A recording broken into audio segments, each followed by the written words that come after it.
Fernando VII, rey de España en 2 ocasiones, es una figura que aún hoy despierta controversia. Aclamado como el deseado a su regreso a España, su reinado estuvo marcado por la inestabilidad política y social. Su figura, envuelta en una bruma de absolutismo y represión, sigue siendo objeto de debate entre historiadores y ciudadanos. ¿Fue Fernando VII un monarca despótico o un rey víctima de las circunstancias? Su reinado, que abarcó desde 1808 hasta 1833, con una interrupción durante la Guerra de la Independencia, estuvo marcado por la lucha entre el absolutismo y el liberalismo.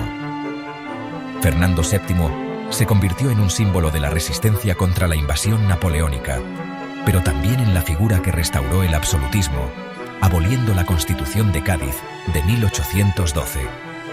Su legado sigue siendo complejo y controvertido, una mezcla de esperanza frustrada y de un país sumido en la división.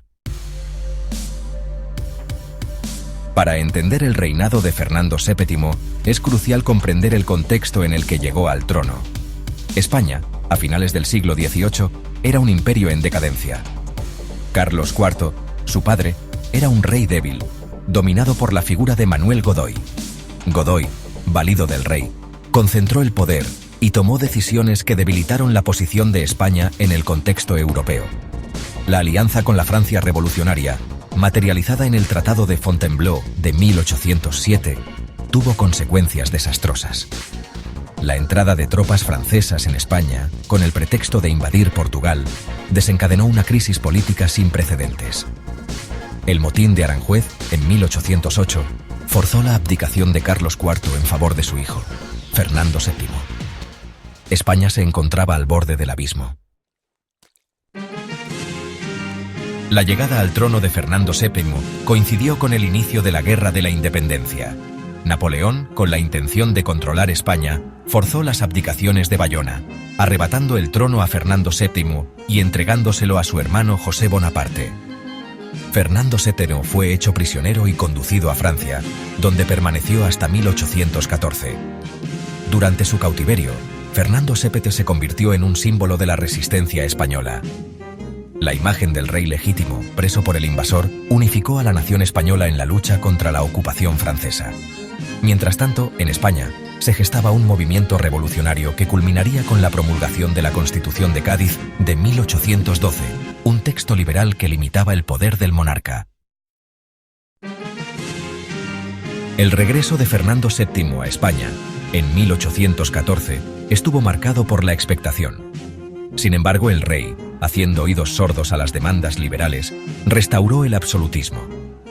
Abolida la Constitución de Cádiz, Fernando VII inició una dura represión contra los liberales, muchos de los cuales se vieron obligados a exiliarse.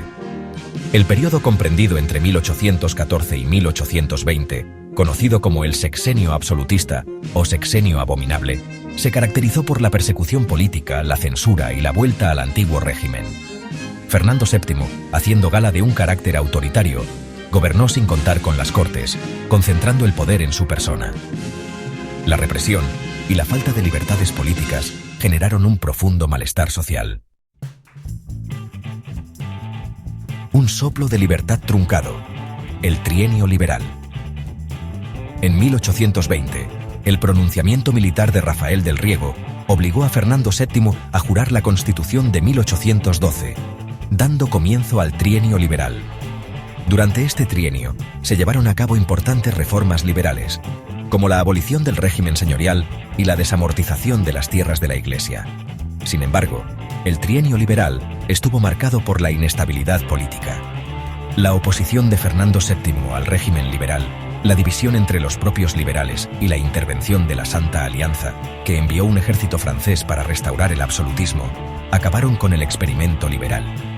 En 1823, Fernando VII recuperó el poder absoluto, iniciando una nueva etapa de represión. La semilla de la discordia. La cuestión sucesoria. Una de las cuestiones que más marcaron el reinado de Fernando VII fue la sucesión al trono. La pragmática sanción, promulgada en 1830, abolía la ley sálica, que impedía a las mujeres reinar. Esta decisión abría la puerta a que la hija de Fernando VII, Isabel, heredara el trono. La pragmática sanción fue rechazada por el hermano de Fernando VII, Carlos María Isidro, que se consideraba el legítimo heredero al trono. Esta disputa dinástica sería el germen de las guerras carlistas, un conflicto civil que enfrentaría a liberales, partidarios de Isabel II, y a carlistas, defensores del absolutismo y los derechos de Carlos María Isidro. La guerra fratricida. El legado de la disensión. La muerte de Fernando VII en 1833 desató la guerra carlista. Su hija Isabel, con tan solo 3 años, fue proclamada reina bajo la regencia de su madre, María Cristina de Borbón. Carlos María Isidro, apoyado por los sectores más absolutistas, inició una guerra civil que duraría 7 años. Las guerras carlistas fueron un conflicto cruento que dividió a la sociedad española. Más allá de la disputa dinástica, las guerras carlistas representaban el enfrentamiento entre dos modelos de sociedad, el absolutista y el liberal. La victoria final de los isabelinos, defensores de un modelo de Estado liberal, marcó el futuro de España. Un reinado de luces y sombras. Valoración histórica. La figura de Fernando VII sigue siendo objeto de debate entre los historiadores. Para algunos, fue un rey déspota, responsable de la represión política y la pérdida de las colonias americanas. Para otros, fue un monarca que supo adaptarse a las circunstancias, manteniendo la unidad de España en un periodo convulso. Lo cierto es que el reinado de Fernando VII estuvo marcado por la inestabilidad política, la represión y la guerra. Su negativa a aceptar las demandas liberales sumió a España en un ciclo de pronunciamientos militares y guerras civiles. Bajo su reinado, España perdió la mayor parte de sus colonias americanas, iniciando un declive como potencia internacional. El peso de la corona, Fernando VII y el destino de España. El reinado de Fernando VII marcó un punto de inflexión en la historia de España. Su figura, controvertida y compleja, sigue siendo objeto de estudio y debate. Su legado, marcado por la lucha entre el absolutismo y el liberalismo, condicionaría el devenir de España durante el siglo XIX.